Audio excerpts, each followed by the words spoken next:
And then the whole backside, you know, there's is out. Ilya, Rozanov. Shane Hollander. I wanted to introduce myself. We will be seeing each other a lot. So this is basically 90% of where I was for filming, but it's like You're an awesome player to watch. Yes. Ouch! Ooh. Very good at hockey. It's the intimacy garment. they call it a sack. This is the most bleeping we've ever done on the history of the Tonight Show. In November 2025, a Canadian streaming show about two closeted gay hockey players became one of the year's biggest television surprises, not because it was a mega hit like Stranger Things or Bridgerton, but because of how it took off. Stupid Canadian wolf bird.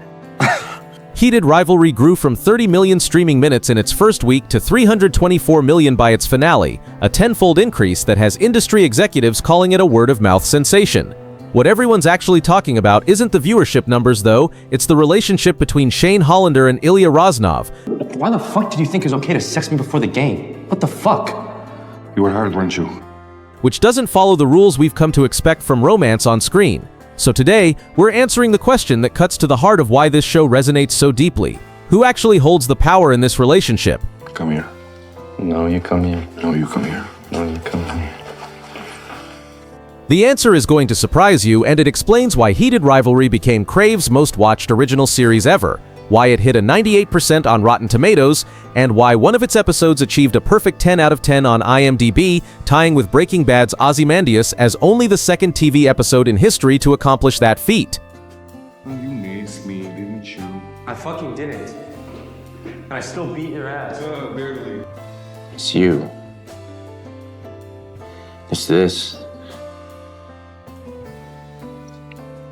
You will murder me. Maybe. Are there any gay hockey players? None that have said it publicly.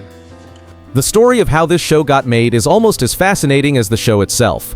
August 7th, 2023 marked the day Jacob Tierney, the guy who co-created and starred in Letterkenny, reached out to author Rachel Reed, exactly one day after the Washington Post ran an article about hockey romance novels. Great pass. Where I go? You should give us a chance to get to know each other.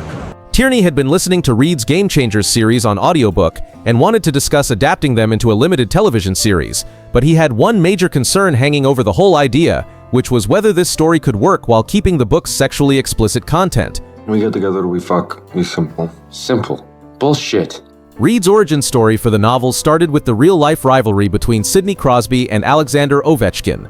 For the character of Ilya Rozanov, she pulled from Jaromir Jagr, Teemu Selanne, and Ilya Kovalchuk, while Shane Hollander came from Wayne Gretzky and Paul Kariya. She even credited HBO's documentary series 24/7, which followed the 2011 Winter Classic between Ovechkin's Washington Capitals and Crosby's Pittsburgh Penguins. Compatible. I thought I knew what it meant, but I wanted to be sure. She's great, but, Ilya, I'm gay. You're not so gay you can't fuck Rose Landry. Oh my god. We're just not compatible. So you and Rose Landry are not. Yeah, not. Tierney wrote a spec pilot because he didn't know if executives would even read this book, and that gamble paid off when Crave picked up the show in January 2025.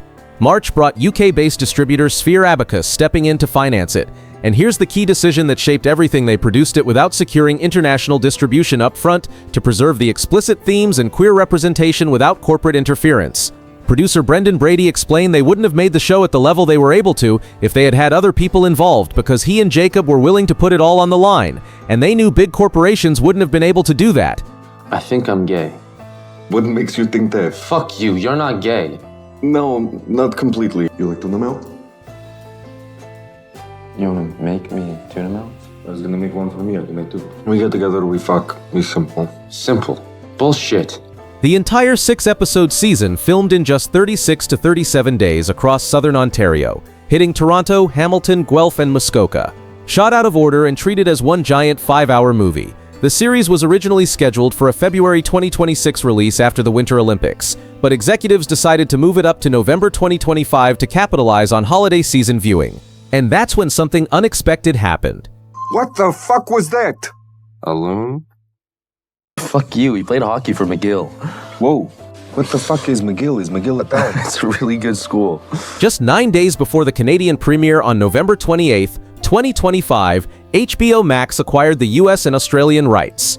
Casey Bloys, the head of HBO Max, binged the show over one weekend in November. And being a gay man himself, he said he couldn't believe it was available and that it was a very obvious yes. So we just sit here and look at it. Yes, we just sit here and look at it. HBO paid approximately $600,000 per episode, what Bloys described as a very reasonable acquisition. This last-minute pickup meant virtually no marketing, no buzz-building teasers, no major social media push, and the two lead actors were complete unknowns. Remember the last job you had before show business? Yes, the old spaghetti factory. Oh, yeah! Yeah. What the show did have was a devoted fan base from Rachel Reed's books, which had sold 650,000 copies since 2018. These freaks outside. They're like the boy aquarium, but I think Never heard that term in my life. I would assume it would be very disappointing. Shane Hollander is a Japanese-Canadian hockey player and captain of the Montreal Metros, described as a pretty boy with a clean-cut, youthful appearance.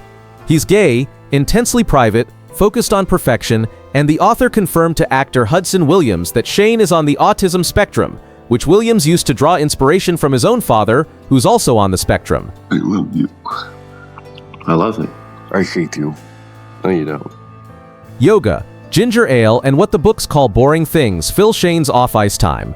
Ilya Rozanov is a Russian hockey player from Moscow, captain of the Boston Raiders, and everything Shane isn't on the surface. Cocky, brash, flashy, the self-proclaimed king of the ice, he's bisexual with a bigger, more masculine build than Shane.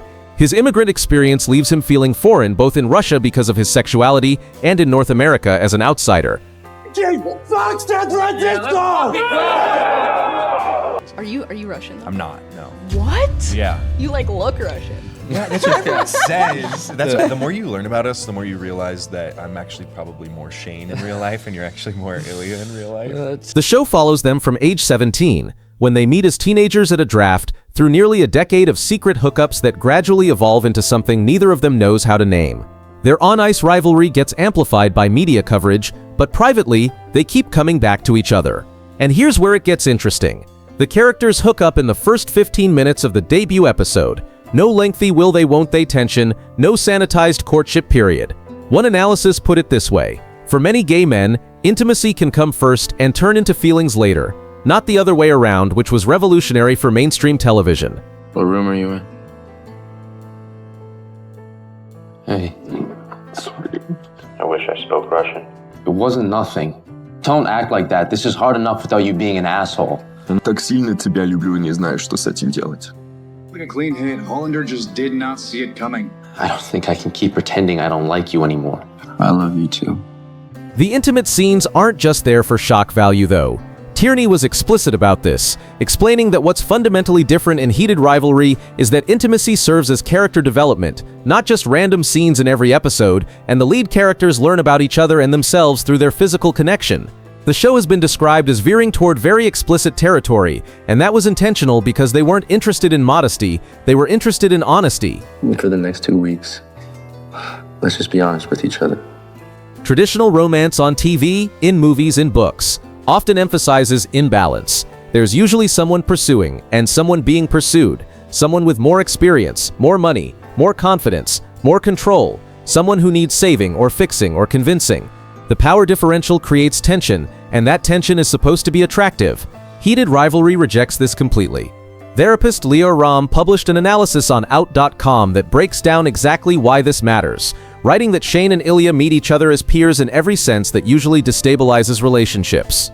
They have equal status, equal ambition, and equal capacity to walk away, and neither needs the other in order to function, which is precisely what gives their encounters their charge.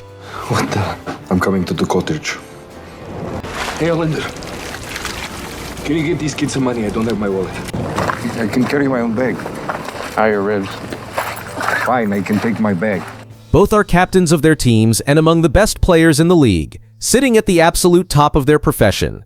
When they meet, they're draft picks going 1-2, which means neither has power over the other professionally, neither has more to lose, and neither can leverage anything against the other. Ram's analysis continues, explaining that on screen, this equality is palpable because Shane's steadiness is not submissive and Ilya's bravado is not controlling. Their scenes together work because neither is trying to extract something from the other, and there is no sense that one person's desire comes at the expense of the other's autonomy. Instead, attraction emerges from recognition. They see each other clearly, and neither looks away. This is what the analysis calls a corrective experience. But you're an MMA fighter? Yeah, I grew up MMA fighting and boxing. That's crazy. And then I got too many concussions. He's dangerous. How about you tell me everything that's on your mind, but in Russian? The show doesn't emphasize imbalance as attractive, it emphasizes attunement. But here's where it gets even more nuanced. TV Tropes notes that Shane and Ilya do engage in what's called a power dynamics kink, where their competitiveness on the ice carries over into the bedroom. Shane is described as an aggressive submissive who pushes back against Ilya's domination, and there's a dialogue pattern that repeats. Ilya says, "Come here." Shane says, "No, you come here." Ilya repeats, "No, you come here," and Shane fires back the same thing. Come here. No, you come here. No, you come here. No, you come here. This isn't about one person having power and the other submitting. What you're watching is two people playing with power because they're secure enough in their equality to do so, where the pushing back is part of the game and the resistance is part of the attraction. Shane questions and resists Ilya's demands before enthusiastically giving in, but giving in is a choice he makes from a position of equal footing, not subordination. The show refuses to equate masculinity with conquest. Tenderness doesn't undermine power, vulnerability doesn't reduce desire, and strength and care coexist without irony. From an attachment theory perspective, this relationship reads as what therapists call earned security. The Out.com analysis explains that there is rivalry, avoidance, and frustration, but there is also consistency, where Ilya shows up again and again, and Shane does not collapse in the face of uncertainty.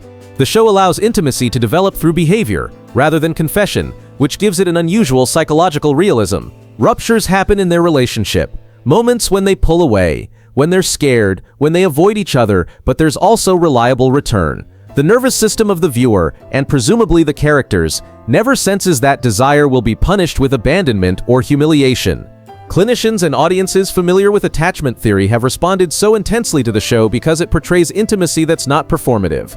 There are no monologues explaining feelings into existence, and the show trusts viewers to notice what the characters notice. Tone shifts, timing changes, presence deepening.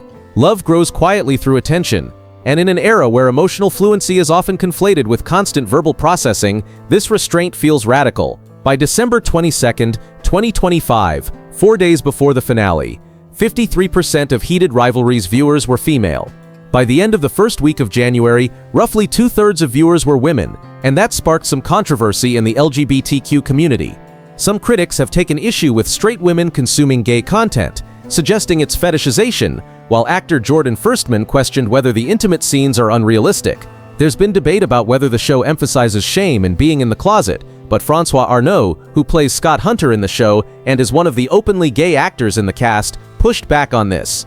He defended the explicit scenes by pointing out that media about closeted hockey players is going to portray affection differently than a show about what he called sceney LA guys.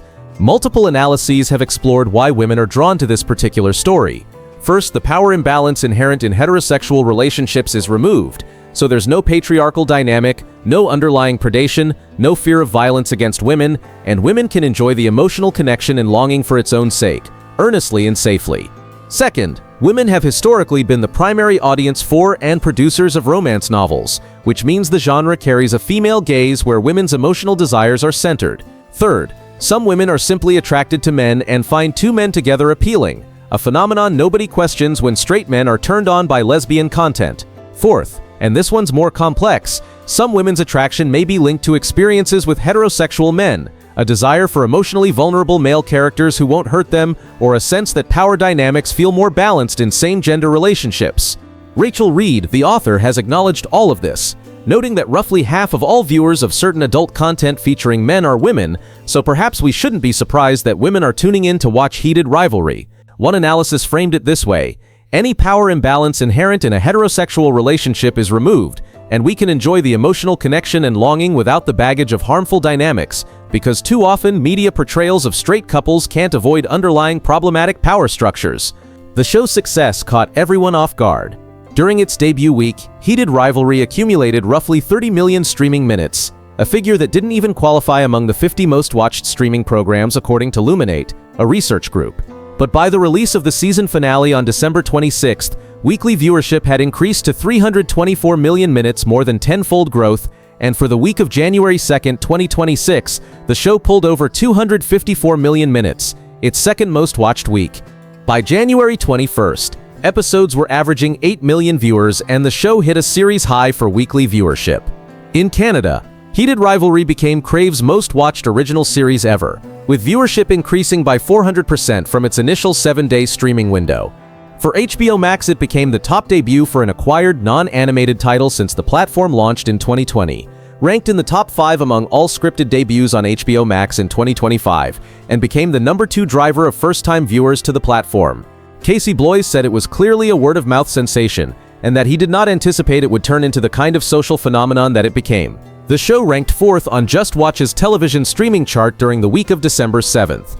Whip Media, based on data from its TV Time platform of more than 25 million users, reported the series placed 6th during the weeks of December 7th and 14th. According to Flix Patrol, the series ranked 2nd on HBO Max's top 10 in the United States on November 29th, behind it Welcome to Derry, debuted at number 2 in Australia, and consistently ranked as the number 1 show each week there. On Rotten Tomatoes, 98% of 75 critics' reviews were positive, and the site's consensus described how Jacob Tierney lovingly adapted Rachel Reed's hockey-set romance novels into an all-consuming, steamy, dreamy love fest of true queer intent, making Heated Rivalry a bona fide winner. Metacritic gave it a score of 67 out of 100 based on 7 critics, indicating generally favorable reviews.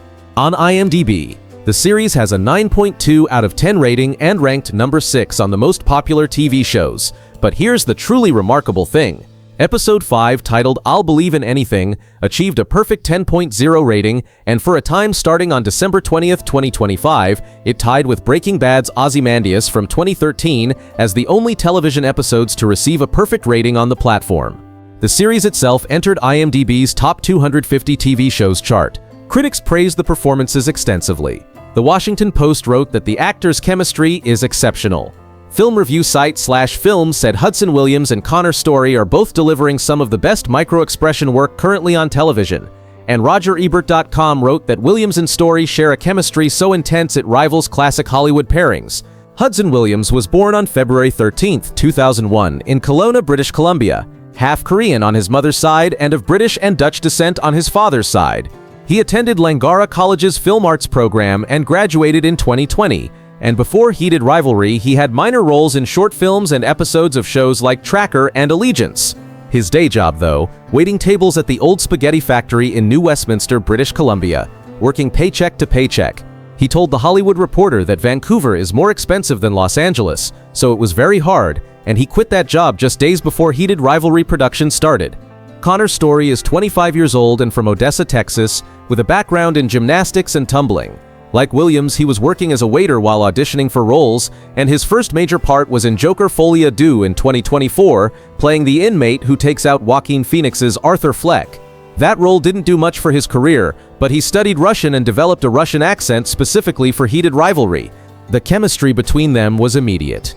Director Jacob Tierney said Williams was the third actor Story read with during auditions, and when Tierney asked Story about his impression, Story immediately favored Hudson.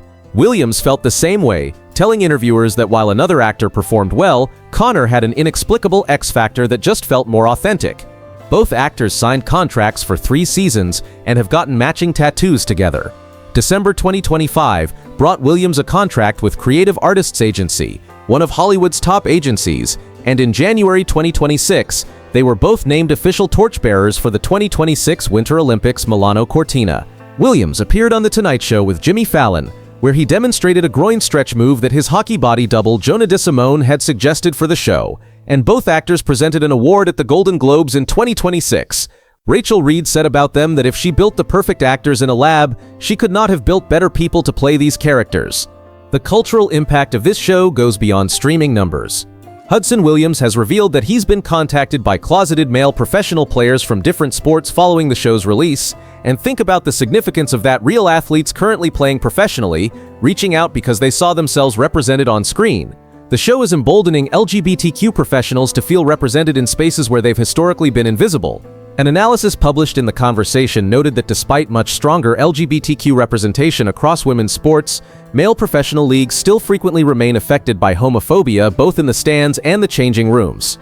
The cultural success of Heated Rivalry helps demonstrate it's not that people from LGBTQ communities are naturally averse to wanting to participate in these spaces, and as the article stated, there is something incredibly important about a story so confident in its masculinity, so assured of its legitimacy as a sports romance story, taking off in the way that this adaptation has. GLAAD pointed out in an analysis for The Wrap that LGBTQ viewers have been credited with helping shows like The Hunting Wives, Yellow Jackets, Hacks, and Abbott Elementary grow into long-term record-breaking successes. Queer audiences function as trusted recommenders who drive viewership, and as networks and streamers look to build audiences and keep them engaged, telling diverse, nuanced, and interesting LGBTQ stories is key to the bottom line. The physical book sold out everywhere following the show's release. Rachel Reed's Game Changers series, which had sold 650,000 copies since 2018, saw a massive surge in demand. And on December 12, 2025, just 2 weeks after the premiere, the show was renewed for a second season. HBO Max and Crave both returned as partners, with expanded international distribution deals secured across multiple markets via Warner Bros. Discovery, and the second season will adapt The Long Game, the sixth book in Reed's series, which serves as a sequel to Heated Rivalry. Season 1 ended with Shane coming out to his parents with Ilya's support, a vulnerable, tender scene that became one of the show's most praised moments, and Season 2 will focus on their secret dating life and whether they'll go public. The stakes are high because Ilya's Russian nationality makes coming out dangerous in his home country, and the homophobia in professional hockey remains a real threat to both their careers. Rachel Reed, the author of the Game Changers series, was diagnosed with Parkinson's disease in 2023 at age 45. In a Variety interview published on December 30, 2025, she revealed that the show's success led to unexpected help with her condition, starting when Jacob Tierney appeared on CNN and mentioned Reed's diagnosis in the interview. The next day, one of the top Parkinson's experts in the world reached out to Reed and asked if he could help her. Reed said she thought it was kind of odd, but then the next day, one of the top Parkinson's experts in the world reached out to her, and this was huge for her because she'd never gotten to talk to a Parkinson's expert. The doctor told her how to change her medication so she could sleep, something she'd been struggling with, and she explained that the change made her sleep through the night, which really helps with writing. She acknowledged she was not really getting the treatment that she should be getting, and this expert connection could change things for her health. Reed confirmed she's working on future stories with Shane and Ilya, saying they never leave her head, and while she thinks her other characters do, those guys stay with her. She's trying to figure out what to do with them, but there's going to be something, and readers will see something for sure. Who actually holds the power in this relationship? The answer is neither of them, and that's the entire point. Heated Rivalry works because it portrays two people who meet as equals and remain equals, even as everything around them, their careers, their public images, their private fears, tries to destabilize that balance. The power isn't held by Shane, who's more private and anxious, and it's not held by Ilya, who's more confident and brash. The power lives in the space between them, in their mutual recognition, in their consistent return to each other. This is why one analysis called the relationship a corrective experience, because it models a form of intimacy many people want but rarely see reflected on screen. It's not about conquest or submission, not about one person fixing the other or saving them or convincing them, but about two people who are whole on their own choosing to show up for each other again and again. The show refuses to emphasize imbalance as attractive and instead emphasizes attunement. It shows that masculinity doesn't have to mean emotional recklessness or cruelty, demonstrates that tenderness doesn't undermine power, and vulnerability doesn't reduce desire, and proves that strength and care can coexist without irony. This is revolutionary not just for queer representation on television, but for how we portray romantic relationships, period. In a media landscape saturated with spectacle and drama, where love stories so often rely on power imbalances to create tension, Heated Rivalry offers something different, the radical notion that equality itself can be compelling. The show's success, from 30 million to 324 million streaming minutes, from unknown Canadian production to global phenomenon, from two waiters to Olympic torchbearers, proves there's a hunger for this kind of storytelling. People don't just want to see themselves represented, they want to see healthy dynamics represented, and they want to see relationships where nobody has to lose themselves to be loved. Heated Rivalry became a sensation not despite its portrayal of equality, but because of it, and that might be the most hopeful thing about this entire story. If you enjoyed this deep dive, let me know in the comments what aspect of Heated Rivalry you'd like to see covered next. And if you haven't watched the show yet, Season 1 is available now on Crave and HBO Max, with Season 2 in production. Thanks for watching.